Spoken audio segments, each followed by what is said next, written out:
Alright guys, welcome back to another Dragon Ball Super video with Chris, bringing you guys the evaluating today the state of red going into Cross Spirits. Make sure you guys like and subscribe, hit the bell for notifications. We are posting these videos hopefully daily. I know some of them have been a little bit far behind, so I'm trying to get them all out. Once I get these out, I want to put out some deck profiles for these new leaders. I thought about doing all of them. Then as I kind of look through them, I'm like, okay, most of these leaders are just really bad. So I think I may just pick like one from each color, excluding black, because black really only has one deck. I know the reboot leader also counts too, but that deck's kind of already finalized. There's maybe some extra cards you can put into like the 7-drop dark red Broly. There's some other stuff, but probably just gonna be one leader per color. But I do have some ideas for that, so we'll go over that after that. So with red, we'll start here with red. First thing is just some context for red. Main thing is that red took almost no hits during this ban list. I don't think it got hit at all, which is absolutely terrible because red is extremely powerful. Mainly just one deck is extremely powerful. And that deck is currently the strongest deck in the entire format, which is King Vegeta, no surprise. The only problem with red right now is there's no variety and how the deck is and how red is played. One of the best decks for red got hit, which we'll talk about here in a second on the next slide. Two of the best red decks got hit. One's kind of a half red deck, and then King Vegeta just wasn't touched at all. So right now red is kind of a King Vegeta world. You're kind of playing King Vegeta or nothing.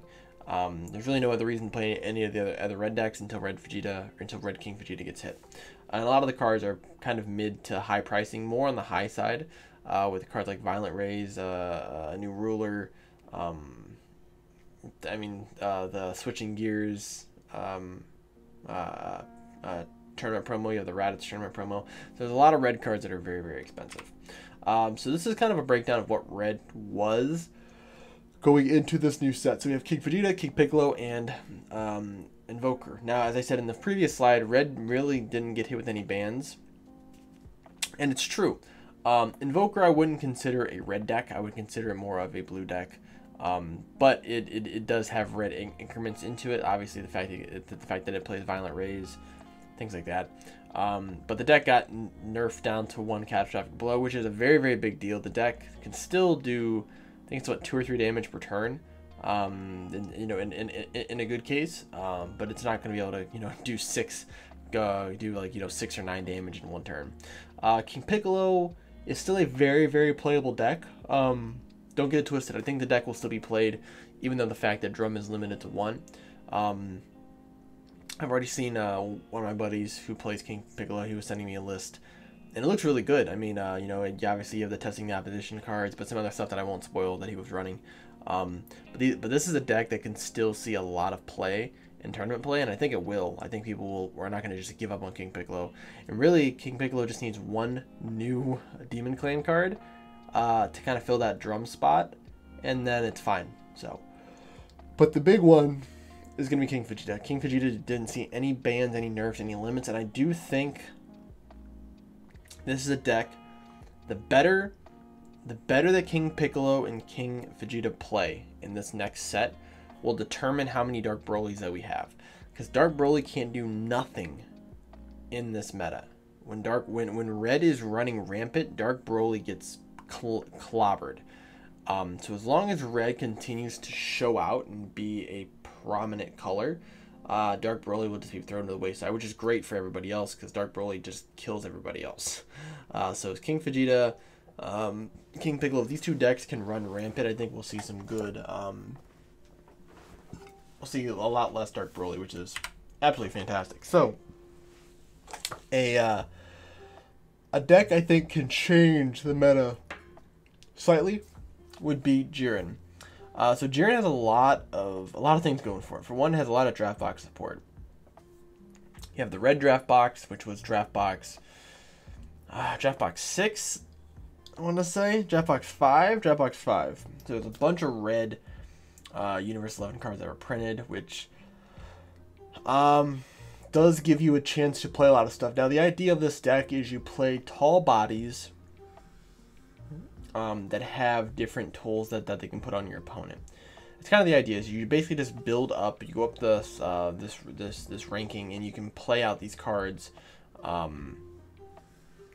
for free, but you do have to spirit boost. Now you can only do the evolving once per turn, but those cards could get very, very strong, and it could end up taking over your opponent's board very, very quickly. And the fact that you can evolve on your opponent's turn is the important part, because you can evolve for free for the first 2 turns, I think. Because if you use the TP, you can go up into the 3 or the 4 drop for maybe 1 energy total, and then you go into the big guy for like 2 or 3 energy, and then now you have this huge giant Jiren body. And if your opponent doesn't have spot removal, if you're not playing against like a green spot, spot target KO deck, it's gonna be very, very difficult to deal with. I think you mix this with all of the good red cards, I think you have a very, very powerful deck. I think people are kind of looking past Jiren a little bit, kind of the same way that people look past King Piccolo when King Piccolo first launched. Everyone said that the deck was going to be terrible, there was no reason why to play it. Why would someone play a deck where they started 6 life? And then King Piccolo basically rocked an entire format, being the best deck in the format. Now, a deck that I think has a lot of untapped potential is going to be no other than Golden Frieza, the King of Red himself, aka Prison Frieza. I think this deck, we've seen, the fact that we're going into a slower meta, we're seeing a deck, we're seeing a lot of control, and Red Frieza is probably one of the best red control decks in the game. I think this deck has some very interesting potential. There's a guy at our locals, and shout out to Keith, who was playing this deck, and it made me think about it. I'm like, man, if Golden Frieza can play a certain way, this leader could be very, very powerful, and it could be something to be terrified of. It's gonna take the right pilot. This is Golden Frieza, definitely not a deck that's anyone can just pick up and pilot and win. Even win a local event. Like, you have to actually, like, this is a very, very difficult red deck to play. Not as difficult as something like Invoker, of course, but it's definitely a very, very difficult deck to play. So I think if you do play this deck, I think there's a lot of things that you can do right. There's also a lot of things you can do wrong. So one of the bigger things about this deck is that you have some new tools, difference in status, being a 0 cost extra card where you can neg something by removing markers, and the unison that comes with this deck, or the unison that you play in this deck, is going to be a +2. That's not considering any of the other ones that you can use, like King Piccolo or Jiren.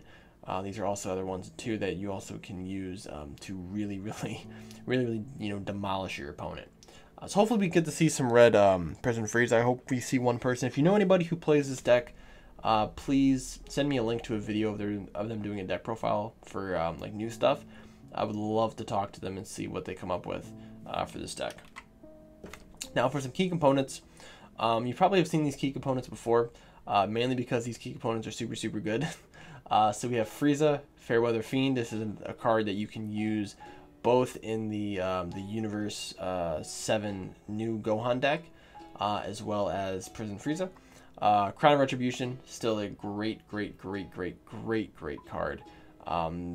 Every red deck should be playing 3 of them, and whether it's in the main board or the sideboard, at the minimum 3. This card just hits so many different things, and it forces your opponent to really react. And a lot of people aren't running the 2-cost counterplays back from set 7 and 8, like Vegeta the Cruel, Champa the Trickster, things like that, where you can actually tap out and your opponent couldn't activate their auto. Now you have so many free plays and stuff like that. Unless you're able to get rid of this card on board as soon as it hits, you're gonna have to rip you have to rip at least 1 card from your hand. And you have Frieza's Death Ball, being able to plus a battle card or a leader by 15k, and then give your opponent's leader or a battle card minus 10k for the battle is super powerful, especially in a meta where red is going to be very, very powerful. Something like Jiren, Even obviously King Vegeta, just being able to basically have a 25k have a 1 cost 25k super combo. All right, I don't know why my camera went out there, but the last slide here is going to be, now my camera's acting weird again. There we go.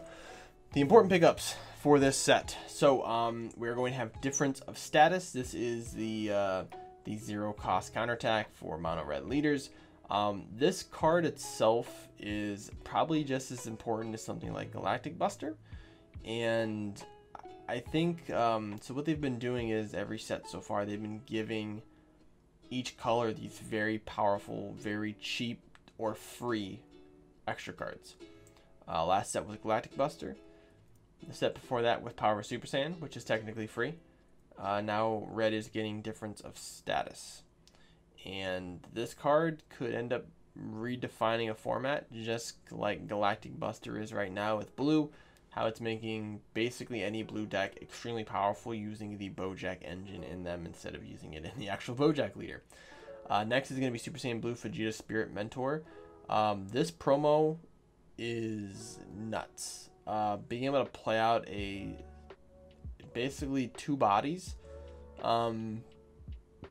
one being a unison, or you can basically kill any battle card on board.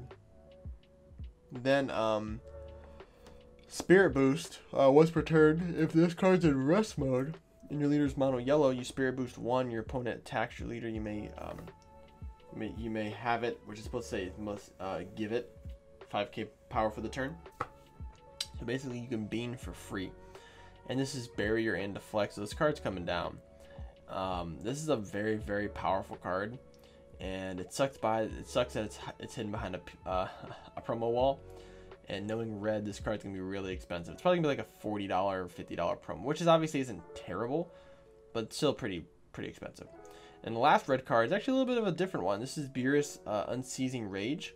This is a card that I think a lot of red decks are gonna start pivoting to, just because it's a 1-drop draw 1, and then -2 cards in rest mode by 10k. Yeah, you have another effect where you can give a triple strike. I don't think a lot of decks are gonna be using that. I think a lot of decks are just gonna look at the fact that you can play this out for 1 red. And I think this is the second red arrival. Red yellow with a red energy arrival. I think the first one was the I want to say the Bulma Vegeta that just draws you a card. This card draws you a card and negs 2 cards 10k. That's very, very powerful. Granted, they have to be in rest mode, but still, this gives you a reason to play the Wii Super Combo as more than just as a one of in a lot of different decks. But that's what I got for you guys today. Thank you guys for watching. As always, make sure you guys like and subscribe. Hit the bell for notifications. Let me know what you guys think of the cards, and we'll see you guys in the next Dragon Ball Super video.